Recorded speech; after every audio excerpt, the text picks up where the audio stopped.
saiki ngene Ndorante. Pripun? Enggak pripun kene kumang teruske le sampean tembakan. Tak teruske tanpa guna, malah mengko digeguyu bocah cilik sebab ora ketemu. Ora ketemu. Kapitayanmu, kapitayanku. Nek kapitayanmu mbok padake kapitayanku, kuwi ora padha. Sebab kowe ngalor aku ngidul, ora bisa ketemu. Kula niku nek ngrasake rembug sampean niku kula niku ya ora ngarane niku kleru utawa salah. Ning kula ora mudeng.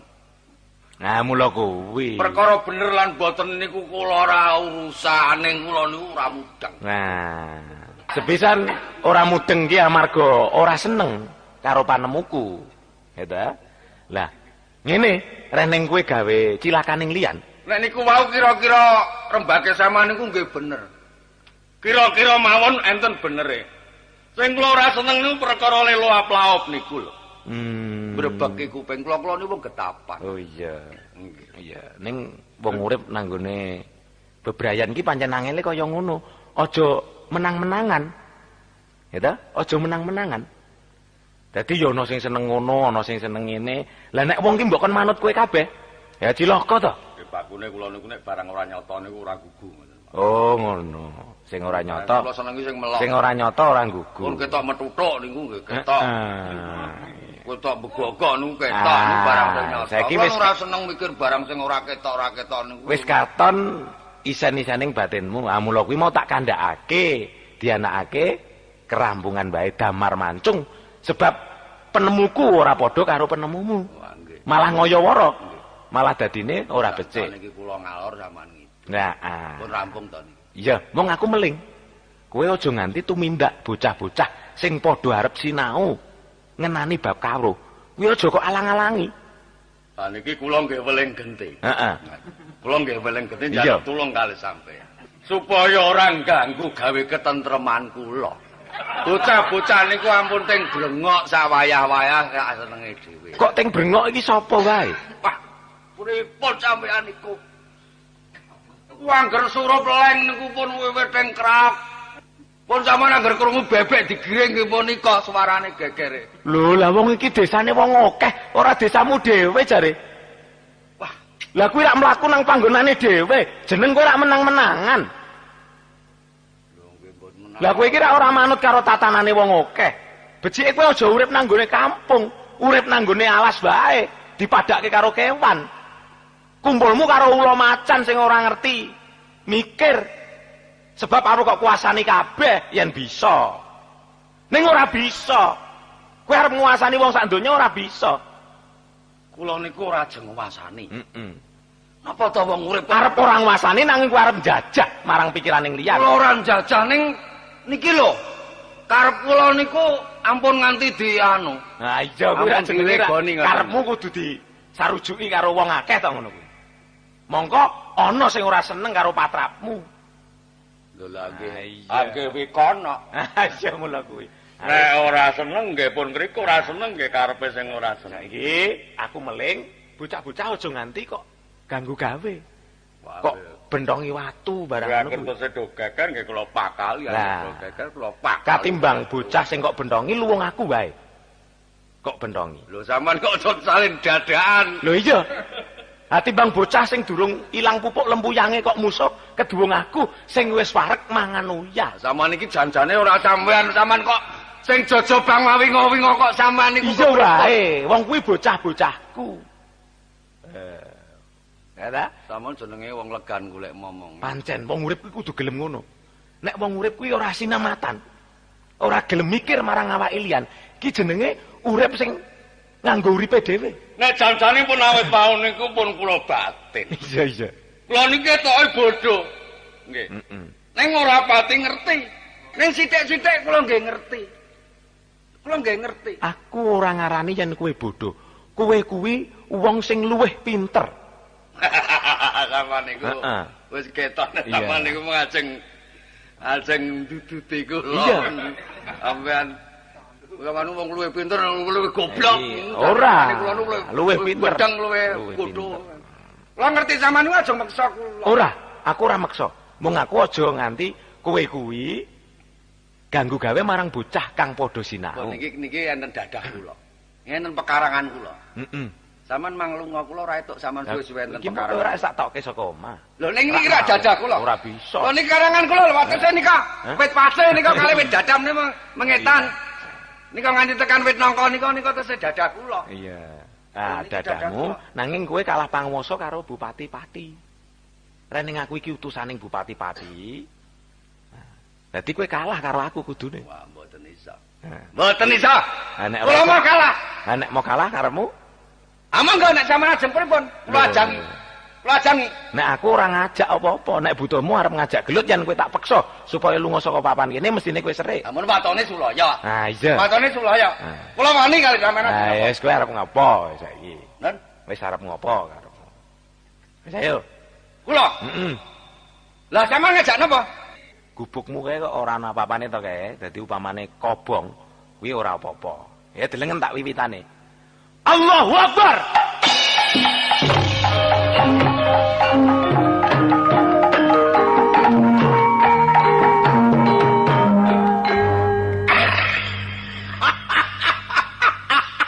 Yen kowe njaluk ijol tak ijoli nganggo dhuwit. Entukmu gawe pira? Prabeyane. Sulapan. Iya sulapan wis ben. Aku.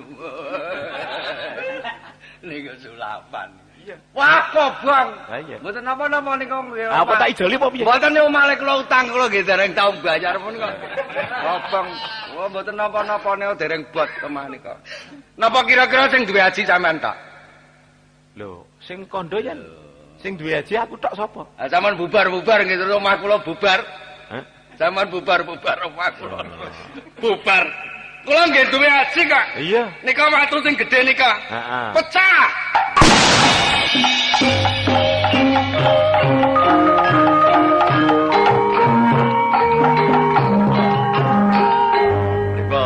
Pecah. Pecah. Iya. Pecah. Sampeyan iso balekke omah kula sing kobong? Ora sudi aku balekke. Iso. Wong aku gelem ngijoli kok. Wah, kula ora butuh ijo. Lah ora Nek gelem. sampeyan nyata wong pinter sing tenanan, Ora pinter. jaduk guru maladuk, Ora jaduk. mang balekke kaya dek ngene. Oh, kowe njaluk dibalekke. Nika pun dadi langes nek iso bali mulih. Omah kula kaya mben sampeyan wong pinter. Hah? Sampeyan wong pinter. Upamane bisa mengko ya mundak kok geguru. Sampeyan isane ming ngrusak tok. Ning ora iso gawe becik. Ya wis ben. Ngoten. Nek kula mesti ora iso balekke watu nika kula ora iso. Njer piye? Lho, sampeyan ajeng napa? Mangketok kasukten sampeyan. Oh, ngono. Mangketok. Nek perlu mangkroyok niku sak kanca-kanca sampeyan. Ora usah Nek kanca ngroyok. sampeyan do ndelilik teng burine kan apa? Kowe do ngetemu-temu keplan ning kono ngapa? Nemane rene kroyok, ayo kroyok. Klining mesti. Kroyok, ayo kroyok. Nggih. Apa do maju mundur? Yen aku dikongkon miwiti supaya ngrayang. Wiwit saka pucuking rambut nganti dlamakaning sikil iki. Aku ya moh. Ayo do Ora kroyok. prayogane dilungake wae. Nyun tabeng pangsa. Heeh. Sapa iki? Aku Grinting Wesi. Siswane Sang Ustad Wah, wis do siaga wangune. Pancen. Apa kuwi tak kemuli sarung kuwi? Apa kuwi sing tungul-tungul iki apa? Watu iki. Kowe nggo apa nggo gaman? Kanggo nyingkirake. Waduk kowe kuwi ya. Sing wit kait mau wis ora bisa disingkirake nganggo cara apa wae. Pokoke kowe kudu lunga.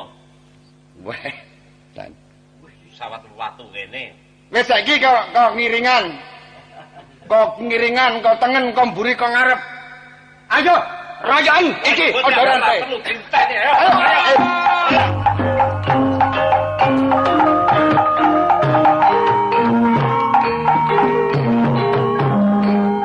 Ondoranti Apa mung kuwi? karis pisan iki. Kuwi apa kuwi? Aku duwe piyambak. Wis, Iki wujuding pusaka. aku tak padake wedhus tak gak kelintingan iki. Apa karemu ki apa? Ya, ya.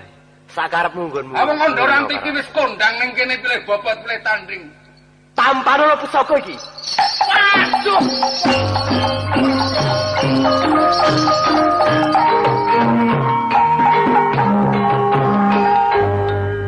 Wah, kewirangan karo bocah ning kene.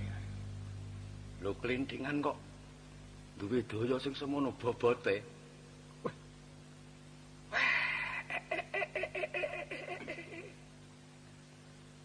Ora langka nek gurune kae mau pancen wong sekti. muride wae gamane kaya. Ya. Aku yo ndek pusaka ora ketang kaya apa rupane. Ya.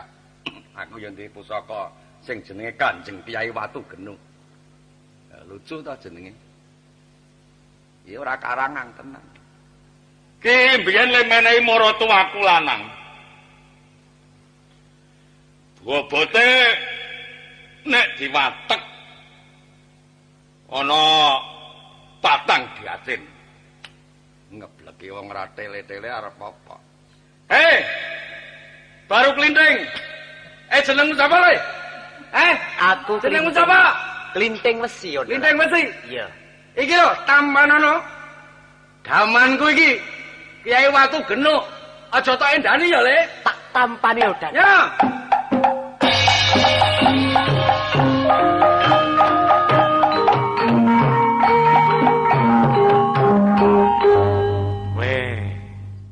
Pripun Kyaine?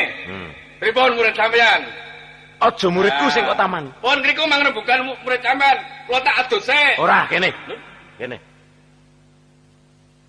Kowe kudu sumingkir saka papan kene.